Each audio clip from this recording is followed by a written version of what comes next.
অন্তর্বর্তী সরকারের কর্মকাণ্ডে বাংলাদেশের মানুষ উদ্বিগ্ন। আর বিএনপিকে পাশ কাটিয়ে নির্বাচন বিলম্বিত করা হচ্ছে যাতে বিএনপি জনগণের ভোটে ক্ষমতায় যেতে না পারে বলে মন্তব্য করেছেন দলের ভাইস চেয়ারম্যান শামসুজ্জামান দুদু। গত ১৭ বছর যারা গুম খুন করেছে তাদের রক্ষার চেষ্টা চলছে বলে অভিযোগ করেছেন বিএনপি চেয়ারপারসনের উপদেষ্টা সৈয়দ মোয়াজ্জেম হোসেন আলাল। শুক্রবার রাজধানীতে জাতীয় প্রেস ক্লাবের সামনে যুব সমাবেশে এসব কথা বলেন তারা।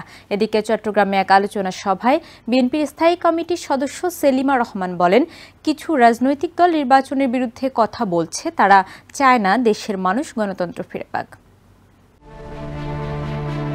আওয়ামী লীগ সরকারের আমলে গুম হওয়া বিএনপি নেতা ইলিয়াস আলী সহ অন্যান্য নেতাকর্মীদের দ্রুত সন্ধান চেয়েছে বিএনপি। শুক্রবার গণতান্ত্রিক পরিষদের আয়োজনে জাতীয় প্রেস ক্লাবের সামনে এক সমাবেশে সরকারের কাছে এ দাবি জানানো হয়।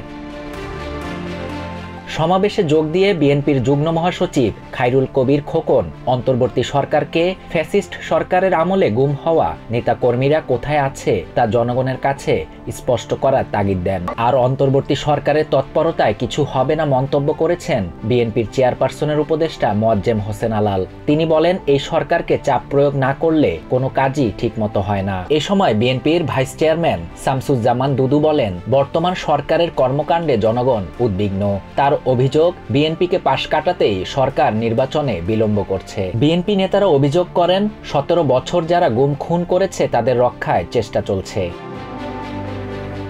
এদিকে বিএনপির স্থায়ী কমিটির সদস্য সেলিমা রহমান বলেন, বিএনপি জনগণের অধিকার আদায় ও ভোটাধিকার রক্ষায় নির্বাচন চায়। চট্টগ্রাম নগরীর কাজীর দেউরিতে বিএনপির দলীয় কার্যালয়ের সামনে রাষ্ট্র কাঠামো সংস্কারে ৩১ দফা শীর্ষক কর্মশালায় তিনি একথা বলেন। শাহরিয়ার শাফাত, TVN 24 news desk. New York থেকে সম্প্রচারিত TVN 24 টেলিভিশন বিশ্বজুড়ে বাঙালির কণ্ঠস্বর।